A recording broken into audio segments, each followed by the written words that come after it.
जय श्री कृष्णा मित्रों। आपने महसूस किया है जब सब कुछ होते हुए भी मन क्यों नहीं भरता?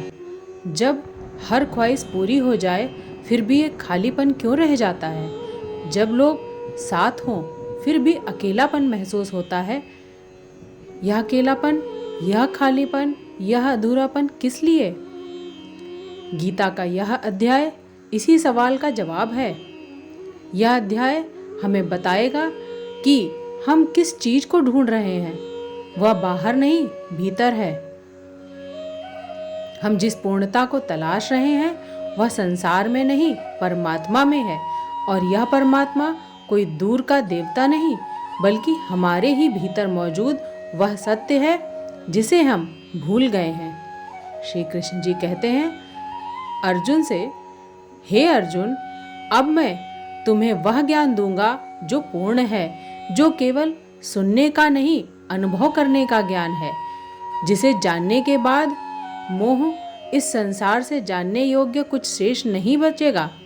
यह कोई साधारण बात नहीं है, यह वादा है, यह एक आश्वासन है कि जीवन की सारी उलझनें, सारे सवाल, सारी पीड़ाएं एक ज्ञान के आलोक में समाप्त हो सकती हैं। लेकिन वह ज्ञान क्या है? क्या कभी आपने सोचा है कि यह सब क्यों होता है? यह सब किसने बनाया? यह सबसे बड़ा सवाल यह चल रहा है कि यह कैसे हो रहा है। श्री कृष्ण जी कहते हैं, मैं ही इस संसार का मूल हूँ।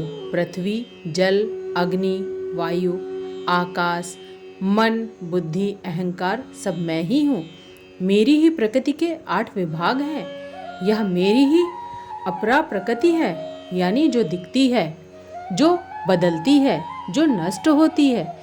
सोचिए, जो भी आप देख रहे हैं, छू रहे हैं, महसूस कर रहे हैं, वह सब उसी एक शक्ति के अभिव्यक्त हैं। आपका शरीर पृथ्वी से बना है, आपके भीतर जल बह रहा है, अग्नि जल रही है, वायु चल रही है। आपका मन, आपकी बुद्धि, आपका अहंकार सब उसी की रचना है। कृष्ण जी कहते हैं, केवल मेरी निचली प्रकृति है, इससे परे मेरी एक उच्च प्रकृति है जो जीवन को, पूरे संसार को धारण किए हुए है। यह दुनिया 2 स्तरों पर चलती रहती है। एक स्तर भौतिक जो दिखता है, जो बदलता है, और दूसरा स्तर आध्यात्मिक जो छुपा है, जो स्थिर है, जो अमर है। और हम दोनों के बीच खड़े हैं। हमारा शरीर भौतिक है, लेकिन हमारी आत्मा आध्यात्मिक है। और हमारी पूरी पीड़ा, हमारी पूरी उलझन इसी में है कि हम शरीर को आत्मा समझ बैठे हैं। आप कितनी चीज़ों को मेरा कहते हैं। मेरा घर, मेरी गाड़ी, मेरा परिवार, मेरा नाम, मेरी इज्जत, मेरी सफलता, मेरी असफलता। लेकिन क्या आपने कभी सोचा है यह मैं कौन है जो इन सब को मेरा कह रहा है? यह अहंकार है, यह अहम है, यह वह भ्रम है जो हमें लगता है कि हम अलग हैं, हम स्वतंत्र हैं, हम कर्ता हैं। और इसी अहंकार से सारी समस्याएं जन्म लेती हैं। जब हम सोचते हैं कि मैं कर रहा हूँ तो हम फल की इच्छा करते हैं। जब फल नहीं मिलता तो दुख होता है, जब फल मिल जाता है तो लालच बढ़ता है। कृष्ण कहते हैं, यह सब मेरी माया है। यह प्रकृति की 3 गुण हैं, सत्व, रजस, तमस, जो इस संसार को बांधे हुए हैं। और मनुष्य इन्हीं गुणों के जाल में उलझा रहता है। सत का मतलब है शुद्धता, ज्ञान और शांति। रजस का मतलब है क्रिया, इच्छा और भाग दौड़। और तमस का मतलब है अज्ञान, आलस्य और भ्रम। इन तीनों के बीच झूलते रहते हैं। कभी शांत होते हैं, कभी बेचैन और कभी भ्रमित। और यही हमारी जिंदगी बन जाती है, एक झूला जो कभी ऊपर कभी नीचे। लेकिन जो व्यक्ति इन तीनों गुणों से परे हो जाता है, जो परमात्मा को जान लेता है, वह इस झूले से मुक्त हो जाता है या स्थिर हो जाता है। उसे न सुख का मोह रह जाता है, न दुख का भय। वह स्थिर हो जाता है और स्थिर होने पर वह परम शांति मिल जाती है। कृष्ण जी कहते हैं, मेरी इस देवी माया को पार करना बहुत कठिन है, लेकिन जो मुझ में शरण लेता है वह इसे पार कर लेता है।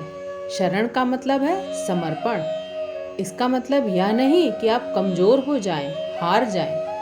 शरण का मतलब है कि आपने यह स्वीकार कर लिया है कि आप अकेले नहीं हैं, आप किसी बड़ी शक्ति का हिस्सा हैं। और जब आप यह शक्ति के साथ जुड़ जाते हैं तो आपकी सारी ताकत लौट आती है। लेकिन दुख की बात यह है कि बहुत कम लोग इस रास्ते पर आते हैं।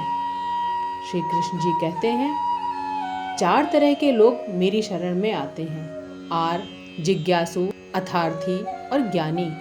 आर का मतलब है दुखी। जिज्ञासु वह है जो जानना चाहते हैं, जिनके मन में सवाल है, जो सत्य की खोज में है। वह पूजा नहीं करता इनाम के लिए, बल्कि समझने के लिए। ऐसा व्यक्ति धीरे धीरे भक्त बन जाता है। अर्थार्थी वह है जो कुछ चाहता है, वह पूजा करता है, मंदिर जाता है, मन्नत मांगता है कि हे भगवान मुझे यह दो, वह दो। यह भी एक शुरुआत है। कम से कम वह भगवान को मान तो रहा है, लेकिन सबसे ऊंचा स्थान है ज्ञानी का। ज्ञानी वह है जो भगवान को जान गया है, जिसने अनुभव कर लिया है कि मैं और वह अलग नहीं है। ऐसा व्यक्ति भगवान का प्रिय है और भगवान उसके प्रिय हैं। उनके बीच प्रेम है, लेन देन नहीं।